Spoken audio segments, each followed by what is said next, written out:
day to you, sir.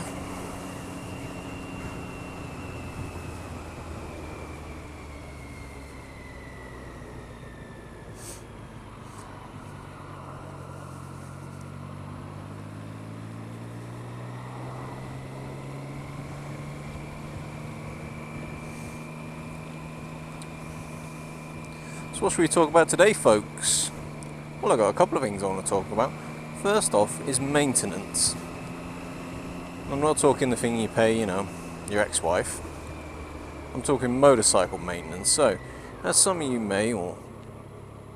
that feels good. I was trying not to get run over here.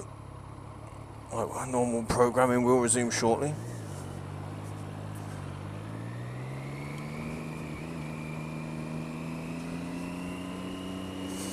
So, as some of you may or may not know, this is my first sort of big bike. Or any kind of bike really, in many a moon. And so, I'm having to sort of start all over again really. And so I needed to do some maintenance to my chain as it got a bit clunky, and I've put shitloads of miles on this bike in the last couple of months since I got it. So I sort of rang my dealer. I said, listen, if I pop in, can you just tighten this chain up for me, because I don't really have that many tools, blah blah. They basically told me to piss off and do it myself, which is excellent. It's nothing like really good customer service. So I decided to piss off and do it myself. And on their instructions, I'll consult your user's guide or owner's manual, which is not exactly the most specific document in the world. It's a bit vague to say the fucking least. It's okay if you actually know what you're doing, but for those of us who don't, it's not much cop at all. So anyway, consulted that, got a rough idea of what I'm doing, consulted some of our colleagues on YouTube, and sort of went about it, got it done as far as I know. Gave it a good clean and a spruce, as you'll see on my Facebook page. You don't realise how fucking dirty your chain is, to be honest, till you start actually cleaning it. But the problem is, and it's like anything on the internet, there's always like a 50-50 split of people with contradictory advice. So I was trying to sort of, gauge so how much give the chain should have and blah blah blah, and the book says between 10 and 30 millimeters. So I'm sort of trying to check that out.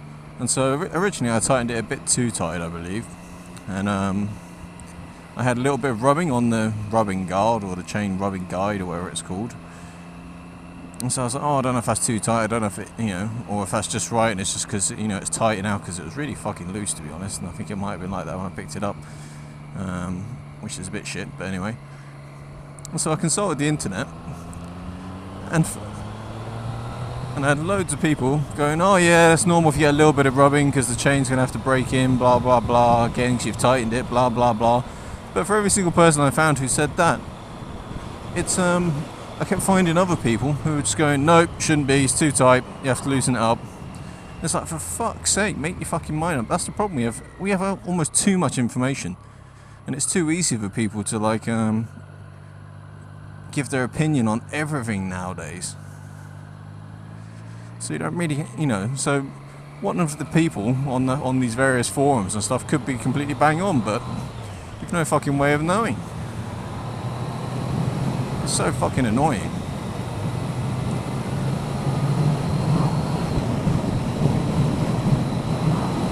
It's kind of like whenever you're looking for a hotel. It's one of my many pet peeves is whenever we go away somewhere, which to be fair isn't too often, but trying to find a fucking review or a hotel, because you start reading the reviews, and every time you start reading the reviews and you're like, oh yeah, brilliant, and you read 10 reviews and they're like, oh, brilliant hotel, really nice, blah blah, great location, blah blah. And then next thing you know, you come across that one review where it'll be like 1 star, and so, this was shit, it's the worst hotel I've ever stayed in, people died, blah blah blah blah blah. So then all of a sudden, even though you may have 10 amazing reviews, you just focus solely on that one shit review. So then you start all over again. I swear, I don't think I've ever found a hotel that had nothing but nice reviews, ever. In the end, usually what happens, I usually get pissed off and just pick one. Because it drives me fucking mental. Although my general rule of thumb, and this is no offence to our American viewers, but if it's a 1-star review and it's from an American, I generally usually take it with a pinch of salt. And like I said, I don't mean that in a bad way, but Americans have a lot higher standard of like customer service than what we English do. We sort of half know what, especially when you're travelling in Europe, you kind of a lot of the time you know what to expect. Sometimes, depending where you go, you know, people can be sort of a bit rude and a bit abrupt and things like that. And so you kind of don't pay much attention to it. But in the States, where it's all about customer service and being nice and friendly and all that kind of carry on, we're not that big into that in Europe. Europe generally, I mean in England especially, not really into it. I mean they try and make us into it, but it's just not in our nature. We're just too fucking miserable by definition. It's just ingrained into us to be miserable bastards.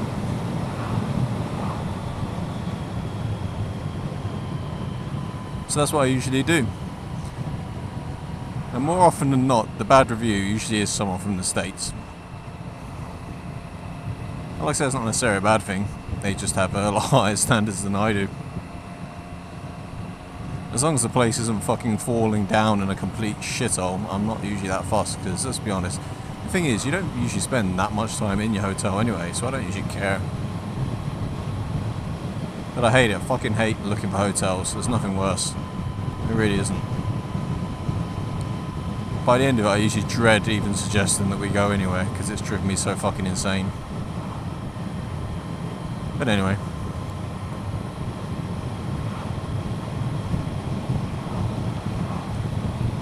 So what else has been going on in my exciting world? Not a great deal, to be honest.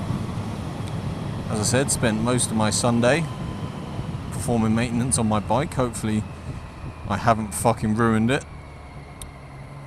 I haven't ridden it that much since I adjusted everything, but so far so good. Nothing has exploded or caught fire. See, that's the thing. That's the problem. When you do this kind of maintenance, I've no fucking idea what I'm doing. I mean, you got to love the dealership. Piss off and do it yourself. It's like, great, I've got an extremely expensive bike here. And if I fuck it up because of you lot, I am really going to be pissed off. But I don't know what I'm doing, so that's the frustrating part. So you just keep fucking around with it and keep obsessing over it. Whereas guys who've had bikes for years, like I remember I used to adjust the chain on my old bike. And it was no particularly big deal. I don't, you know, also I don't remember it being quite as fiddly and fuckabouty as it is, but then this was quite a few years ago, so I suppose maybe the technology's come on a little bit more, but I don't remember it being quite as sort of fiddly and fuckabouty. Or maybe I was young and it was a shit bike anyway, so I probably just didn't give a shit. Probably fucking it up big time all the time with my shit adjustments on it. But who knows? But hey yo. If it does continue to work without blowing anything up, I'll know that I now know how to adjust my chain properly, so that'd be nice. Yeah, so what else? Let me see. I went to the movies on Sunday. Here we go. I might start a new thing. I go to the movies an awful lot. I'm quite a big movie fan. And I do go to the cinema pretty much minimum once a week.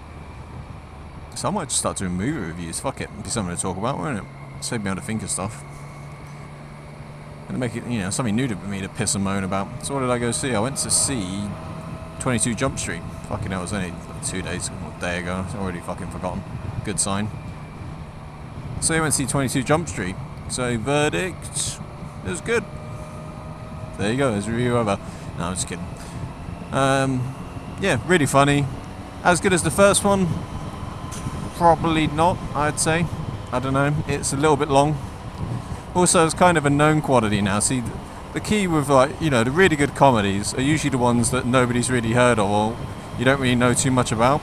So like The Hangover Part 1, for example, the reason that was such a massive success, or one of the reasons, is because it was completely out of left field.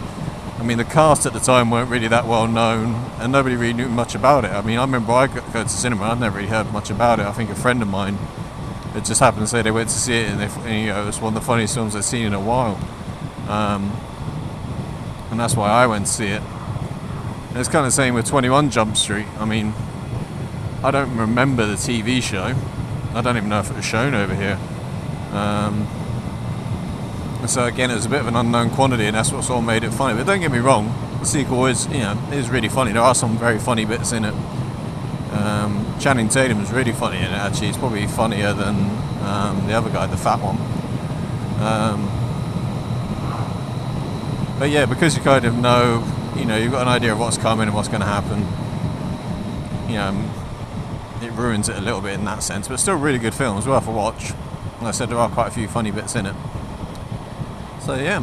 Oh, what should we give it? I'll give it 3 Raptors out of 5. How about that? We're going to do it on a Raptor scale.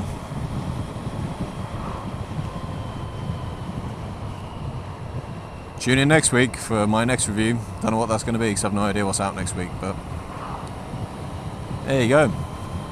See, it's a lot more entertaining, these guys who are like some guy who does like a lesson in astrophysics whilst riding his motorbike. See, that's definitely a lot more entertaining and a lot more useful. Let's be honest. What are you going to use more? A movie review or some astrophysics? I think I know which one I'm going to use more.